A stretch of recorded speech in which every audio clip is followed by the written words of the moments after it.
ان الحمد للہ والصلاة والسلام علی رسول اللہ اما بعد۔ السلام علیکم ورحمۃ اللہ وبرکاتہ۔ ربی زدنی علما ورزقنی فہما، ربی اشرح لی صدری ویسر لی امری واحلل عقدۃ من لسانی یفقہوا قولی، آمین یا رب العالمین۔ الحمدللہ 25ویں روزے کے ساتھ 25ویں پارے کے عملی نکات کو لے کر آپ کی خدمت میں حاضر ہوں۔ پہلی آیت، اعوذ باللہ من الشیطان الرجیم، بسم اللہ الرحمن الرحیم۔ الیہ یرد علم الساعۃ وما تخرج من ثمرات من اکمامها وما تحمل من انثی ولا تدع الا بعلمہ ویوم ینادیہم این شرکائی قالوا آذناک ما منا من شہید۔ صدق اللہ العظیم۔ حامیم سجدہ کنٹینیو ہوتا ہے۔ اللہ تعالیٰ یہاں پر قیامت کب آئے گی اس کا علم اللہ کے سوا کسی کو نہیں ہے، اور قیامت کب آئے گی اس کی فکر کرنے کے بجائے جس بات کی فکر کرنا ہے اس طرف توجہ دلاتے ہیں بہنوں۔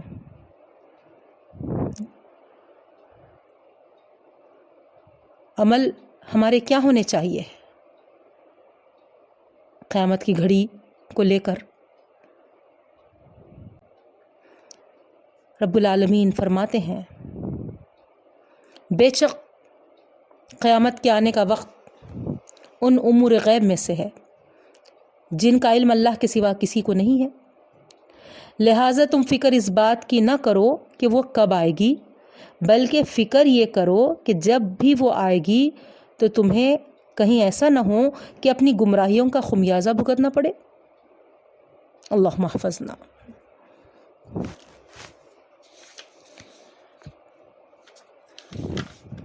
سورہ شورى شروع ہوتا ہے بہنوں۔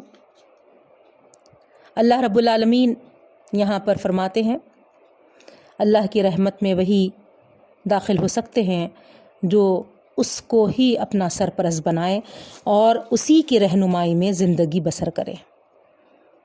تو ہم اپنا کارساز اللہ ہی کو بنائیں۔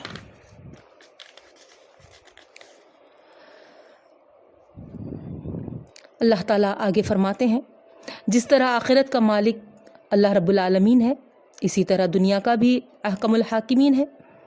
وہی حق و باطل کا فیصلہ کرنے والا ہے، جس کی بدولت باطل اور باطل پرست آخر کار تباہ ہو جاتے ہیں اور حق کے پرستار کامیاب ہو جاتے ہیں۔ خواہ اس کے فیصلے کے نفاذ میں تمہیں تاخیر ہوتی نظر آئے، وہی رب ہے، اسی پر بھروسہ کیا جانا چاہیے، ہر معاملے میں اسی کی طرف رجوع کیا جانا چاہیے۔ پھر آگے اسی صورت میں اللہ تعالیٰ فرماتے ہیں جو شخص کی تگ و دو آخرت کے لیے ہوگی اللہ تعالیٰ اس کو اس کی کوشش سے زیادہ اجر دے گا، اور جس شخص کی تگ و دو دنیا کے لیے ہوگی خواہ وہ کتنا ہی سر مارے، جس قدر دنیا میں وہ حاصل کرنا چاہتا ہے وہ پوری کی پوری سے نہیں ملے گی، بلکہ اس کا اتنا حصہ ہی اسے ملے گا جتنا اللہ تعالیٰ نے اس کے لیے مقرر کر دیا ہے، اور آخرت کی بھلائیوں میں سے اس کا کوئی حصہ نہیں ملے گا۔ تو پھر ہم کو یہاں پر غور کرنا ہے بہنوں کہ دنیا تو جتنی ہمارے لیے مقرر کی گئی ہے اس سے بڑھ کر ہم حاصل نہیں کر سکیں گے۔ ہم کو اگر تگ و دو کرنا ہے، کوششیں کرنا ہے، تو پھر ہماری تگ و دو اور کوششیں آخرت کے لیے ہونی چاہیے۔ پھر رب العالمین اولو العزم کے جو کام ہیں، جو عمل ہے وہ گناتے ہیں۔ اللہ تعالیٰ کہتے ہیں کہ جو ایمان لاتا ہے اللہ پر اور جو اللہ پر بھروسہ کرتا ہے اور جو بڑے بڑے گناہیں اور بے حیائی کے کام ہیں اس سے پرہیز کرتا ہے، غصہ آ جائے تو درگزر کر جاتا ہے، اپنے رب کا حکم مانتا ہے، نماز قائم کرتا ہے، اپنے آپس کے معاملات مشورے سے چلاتا ہے، اور ہم نے جو کچھ رزق انہیں دیا ہے اس میں سے وہ اللہ کے راہ میں خرچ کرتا ہے، ظلم کا انتقام لیتے وقت یہ خود ظالم نہیں بن جاتا بلکہ صبر سے کام لے کر درگزر کرتا ہے۔ یہ اہم عملی نکات ہیں بہنوں، جو ہم کو اپنانا بھی چاہیے، اور اللہ تعالیٰ فرماتے ہیں یہ بڑے اولو العزم والے کام ہیں۔ اللہ ہمارے اندر یہ نکات جو ابھی گنائے گئے ہیں ہمارے عملوں میں لا دے رب العالمین۔ پھر آگے اللہ تعالیٰ ان لوگوں کے بارے میں بیان فرماتے ہیں جو لوگ حشر میں اپنی شامت دیکھیں گے تو چاہیں گے کہ انہیں دنیا میں لوٹ جانے کا موقع ملے، لہٰذا وہ اپنے رب کی بات کو مان لینے کے لیے تیار نہیں، قبل اس کے کہ وہ دن آئے جس کے ٹلنے کی کوئی صورت نہیں ہے، تو ان کو دوبارہ دنیا میں پلٹنے کا موقع نہیں ملے گا بہن۔ سورہ زخرف شروع ہوتا ہے،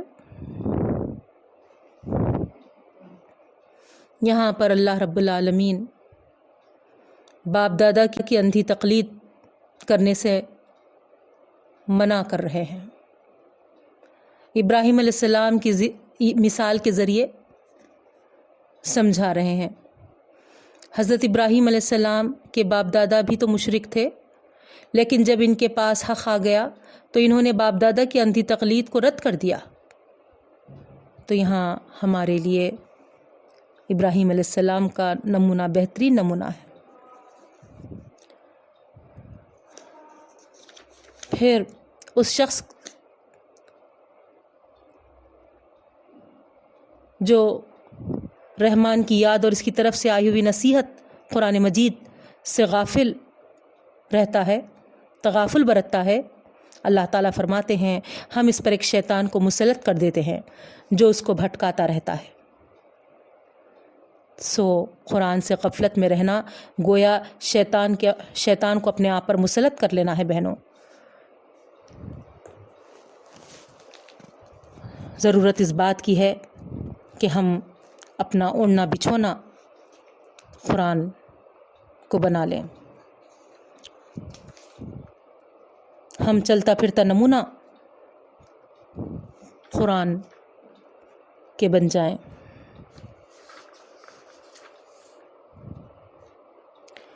پھر سورہ دخان شروع ہوتا ہے،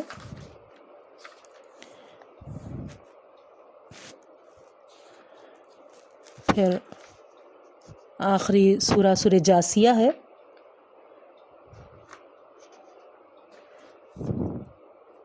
اس میں رب العالمین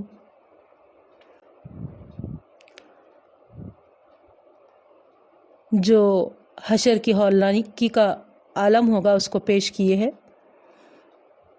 زمین و آسمان میں اللہ ہی کی بادشاہت ہے، میدان حشر کا ایسا ہول اور عدالت الہی کا ایسا روب طاری ہوگا کہ ہر گروہ گھٹنوں کے بل عاجزی کے ساتھ گر پڑے گا، ہر شخص کا نام اعمال اس کے عمل کی گواہی دے گا۔ مجرموں سے کہا جائے گا کہ جس طرح تم دنیا میں ہم کو بھول گئے تھے اسی طرح آج ہم بھی تم کو بھول جاتے ہیں، آج تمہارا ٹھکانہ دوزخ ہے، کوئی تمہاری مدد کرنے والا نہ ہوگا۔ سو بہنوں، ہمیشہ ہمیشہ ہم کو اللہ کی یاد میں لگے رہنا چاہیے تاکہ ہم وہاں پر اللہ کی مدد حاصل کرنے والے بن سکیں۔ اس کے ساتھ ہی ہمارا 25واں پارہ بھی اختتام کو پہنچتا ہے۔ اللہ تعالیٰ سے دعا کرتی ہوں کہ رب العالمین ہم کو حشر کی رسوائیوں سے بچا لے۔ وآخر الدعوانا ان الحمد للہ رب العالمین۔ سبحان ربک رب العزت عما یصفون وسلام علی المرسلین والحمد للہ رب العالمین۔ السلام علیکم ورحمۃ اللہ وبرکاتہ۔ انشاءاللہ کل 26ویں پارے کے عملی نکات کے ساتھ آپ کی خدمت میں حاضر ہوں گی۔ اللہ حافظ۔ السلام علیکم ورحمۃ اللہ وبرکاتہ۔